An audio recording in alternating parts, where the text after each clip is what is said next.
Welcome, everyone. You're listening to SpeakCast English, your daily English listening practice podcast. I'm Andrew. And I'm Emma. We're so glad you're joining us today for another fun and practical English lesson. Absolutely, Emma. Today we're diving into a situation many of us have faced, especially when we're trying to use our English in real life. It's a bit of a nail-biter. Oh, a nail-biter? That sounds exciting. Or maybe a little stressful? I'm already curious. Tell me more, Andrew. What kind of situation are we talking about? Well, it's about our friend, Alex. Alex had a bit of an adventure at the coffee shop recently. And let me tell you, it was quite the experience. A coffee shop adventure? Oh, I love those. Are we talking about a new fancy drink, or maybe a celebrity sighting? Or something totally different? Something totally different, Emma. It was less about the coffee itself, and more about the asterisk journey to get it. And the journey inside Alex's head, actually. Oh, the internal journey. I know that one well. So, what was Alex trying to order?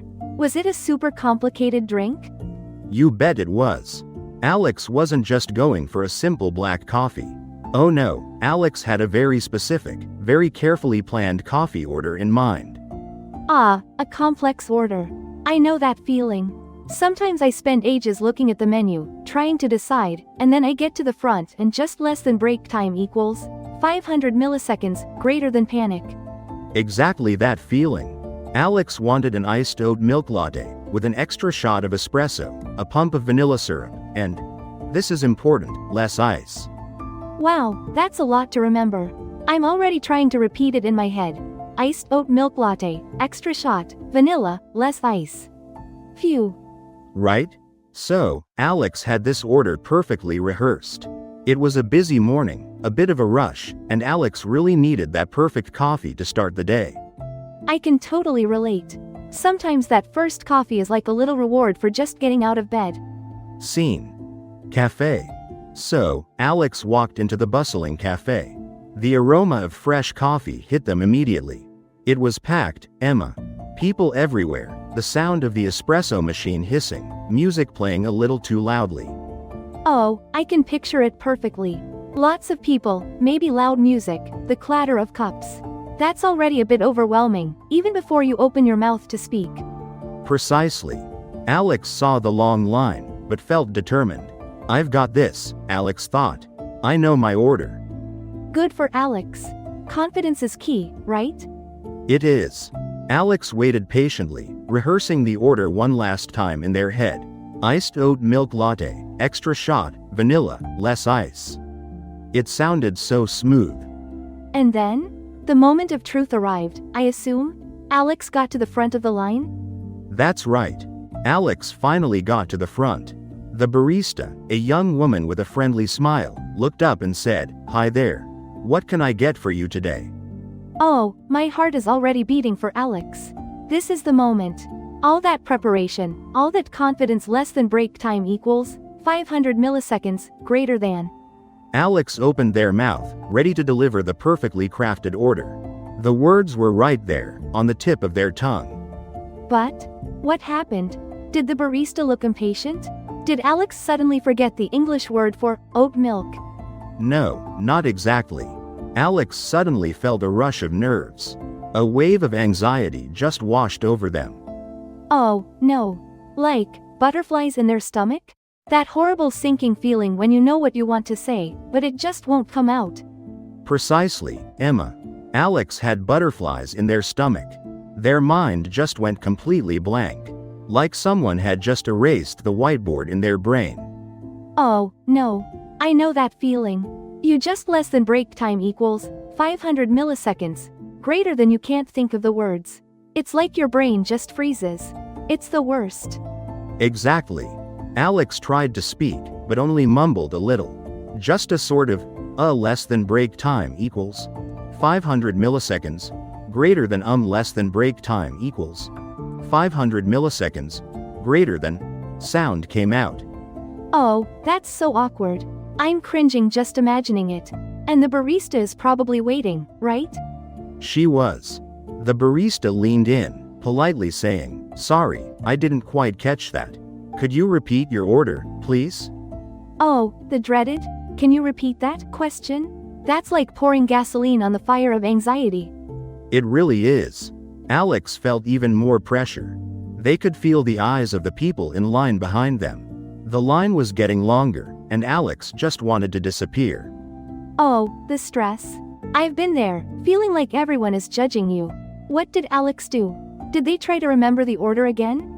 Instead of trying to repeat the complex order, instead of taking a deep breath and trying to recall, iced oat milk latte, extra shot, vanilla, less ice, less than break time equals 500 milliseconds, greater than Alex just blurted out, just a regular coffee, please. No. A regular coffee? After all that planning, all that anticipation for the perfect drink?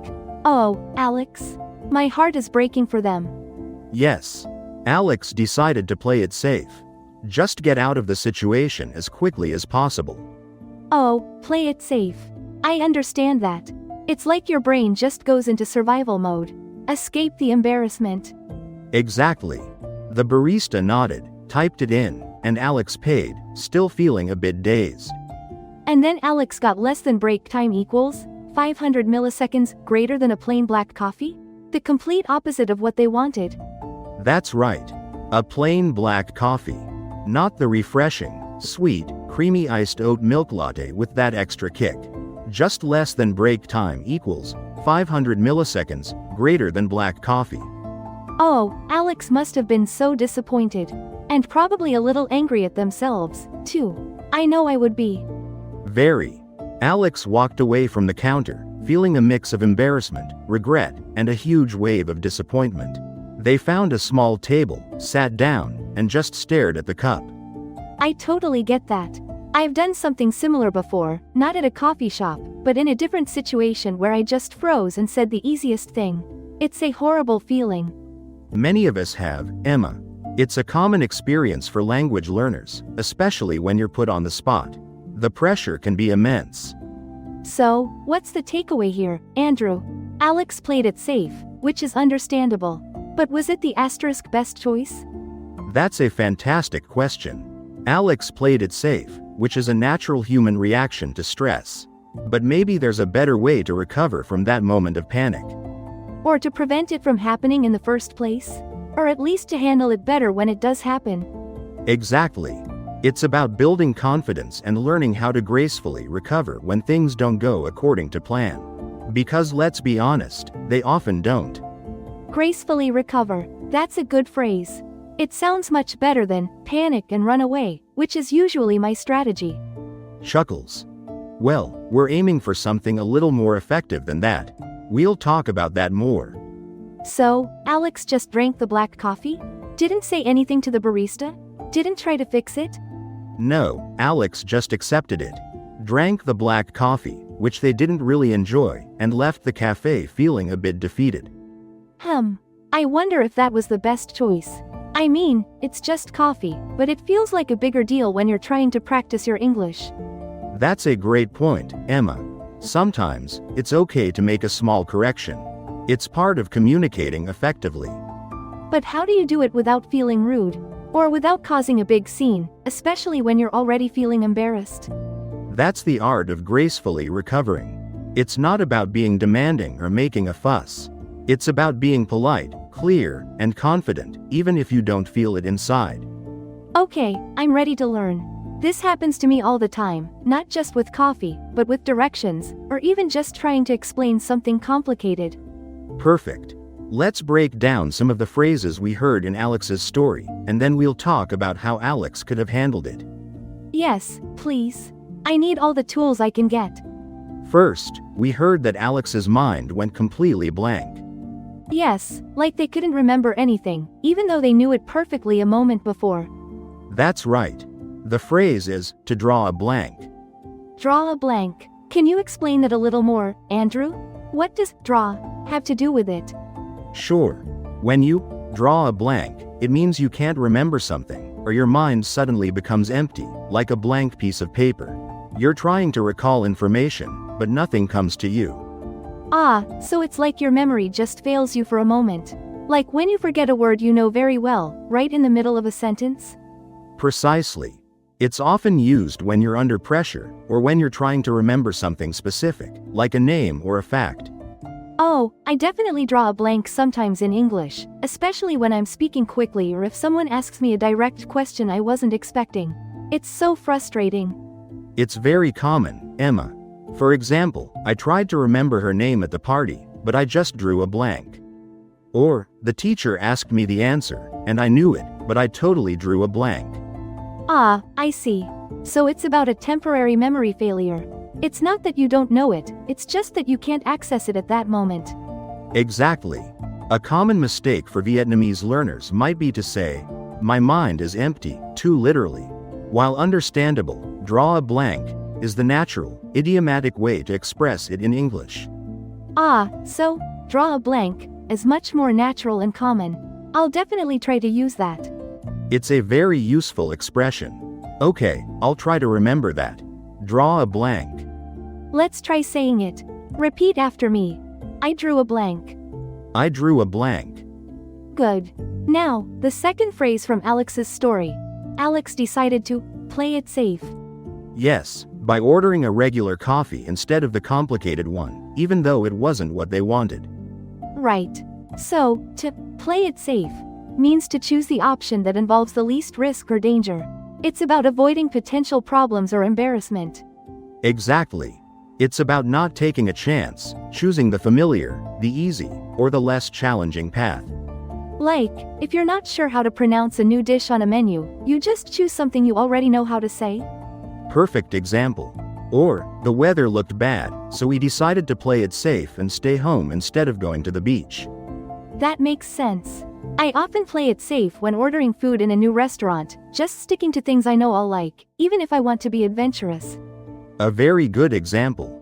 It's a natural human tendency. For Vietnamese learners, sometimes they might forget the it and just say, play safe. Oh, so it's always play it safe. The it is important. Yes, play it safe is the correct idiom. It refers to the situation or the choice you're making. Okay, I'll remember the it. Let's try it. Play it safe. Excellent. Now, for our third phrase, which is about Alex's situation after the mistake, and what Alex could have done. Gracefully recover, you mentioned. This is the one I'm most interested in. Yes. To gracefully recover means to handle a mistake, an awkward moment, or a difficult situation smoothly, politely, and with dignity. So, not making a big fuss about it, but also not just accepting something you don't want? It's like finding a middle ground? Exactly. It's about managing the situation with calm and poise, even if you feel a bit flustered inside. Even if you feel embarrassed inside? Like Alex did? Especially then. It shows confidence and maturity to acknowledge a small hiccup and then politely correct it. It's about taking control of the situation, rather than letting the situation control you. Can you give me an example of how someone might gracefully recover in a situation like Alex's? Certainly. Imagine Alex had said, regular coffee, then immediately thought, oh no, that's not right. A graceful recovery might be, oh, I'm so sorry, I just drew a blank for a second. What I meant to say was an iced oat milk latte, with an extra shot, a pump of vanilla, and less ice, please. Oh, I see. So, you acknowledge the mistake briefly, maybe even apologize, and then clearly state the correct information. That sounds much less scary than I thought. Yes, or even simpler. Excuse me, I think I misspoke. Could I actually get an iced oat milk latte instead? Oh, that's even better. So, you acknowledge it but move on quickly. You don't dwell on the mistake. Exactly. You find a polite way to fix it without making it a big dramatic event. What's a common mistake for Vietnamese learners with this phrase? Sometimes, they might translate, fix a mistake, too directly, or not understand the nuance of gracefully. It's not just about correcting the error, but how you do it. Ah, so, gracefully implies a certain style. A polite, elegant, and calm way of handling things. Not just, I made a mistake, fix it. Precisely. It's about maintaining a good interaction, even when there's a small error. Okay, gracefully recover. I really like that. It gives me a goal for next time. Let's try saying it. Repeat after me. Gracefully recover. Gracefully recover. Wonderful, Emma. So, Alex chose to play it safe, but perhaps could have tried to gracefully recover. Yes, instead of just accepting the black coffee and feeling bad about it all day. Exactly. A simple, polite correction is often fine, and most baristas are happy to help. They want you to get the drink you want. I'll try to remember that next time. It's so empowering to know you have options, even when you feel like you've messed up. It really is. It's about taking control and not letting a moment of panic ruin your day or your coffee. So true. And it's good practice for English too, right? Using those phrases to correct yourself. Absolutely. It's real-world communication. Now, Emma, how about some shadowing practice? Yes, I'm ready. This is my favorite part. It helps me really get the rhythm and pronunciation. Excellent. I'm going to say a key sentence from Alex's story, a bit of that complicated order. Okay, I'm listening carefully. First, slowly. I wanted to order an iced oat milk latte with an extra shot. I wanted to order an iced oat milk latte with an extra shot. Very good. Pay attention to the iced oat milk part. It flows together, almost like one word. Iced oat milk. Iced oat milk. Got it. The D and the O blend a little. Exactly. Now, at a more natural speed. I wanted to order an iced oat milk latte with an extra shot. I wanted to order an iced oat milk latte with an extra shot. Fantastic, Emma. Your pronunciation is clear, and the rhythm is spot on. You really captured that natural flow. Thank you, Andrew. It really helps to hear it slowly first, and then speed it up. It makes a big difference. It does. It builds confidence, step by step. And that's what today's lesson is all about. Confidence at the coffee shop. And beyond. Yes. Don't let those butterflies win. And if you draw a blank, it's okay. It happens to everyone. Just try to gracefully recover. That's my new motto. Exactly. A small, polite correction is usually much better than accepting something you don't want, or walking away feeling disappointed. I feel so much better about ordering my next coffee now. Even if I mess up, I know I have a way to fix it. That's wonderful to hear, Emma. Remember, every little step builds confidence. Every time you try, you learn. So true. It's not just about the English words, but about feeling okay to use them, and to make mistakes, and then to fix them. Absolutely. And making mistakes is a crucial part of the learning process. It's how we grow. Thank you, Andrew, for this great lesson. Alex's story was so relatable, and the phrases are super useful. My pleasure, Emma. And thank you, listeners, for practicing with us today. We hope you found Alex's story relatable and our tips helpful. For your comment challenge today, tell us, have you ever drawn a blank in a public situation? Or have you had to gracefully recover from a mistake, perhaps at a coffee shop or somewhere else? Let us know in the comments below. We love hearing your stories. Please like this video if you enjoyed today's episode and found it helpful for your English practice. And subscribe to the channel so you don't miss any of our daily lessons. We're here every day to help you improve. Leave a comment with your favorite phrase from today's episode, or tell us how you plan to gracefully recover next time. Before we finish, let's do a quick recap of today's main ideas and the most useful phrases. We talked about Alex's coffee shop adventure, and how easy it is to draw a blank under pressure. And how Alex decided to play it safe by ordering something simple, even though it wasn't what they wanted. But we also learned the power of being able to gracefully recover when things go wrong. It's about polite, clear communication. Pick one or two expressions and try them in real life today, even in a very short conversation. That's the best way to make them stick. Thank you for listening today. We hope this episode helped you practice real English and feel more confident. Please like this video, subscribe to the channel, leave a comment with your favorite phrase from today. Bye everyone. Keep practicing. You've been listening to SpeakCast English.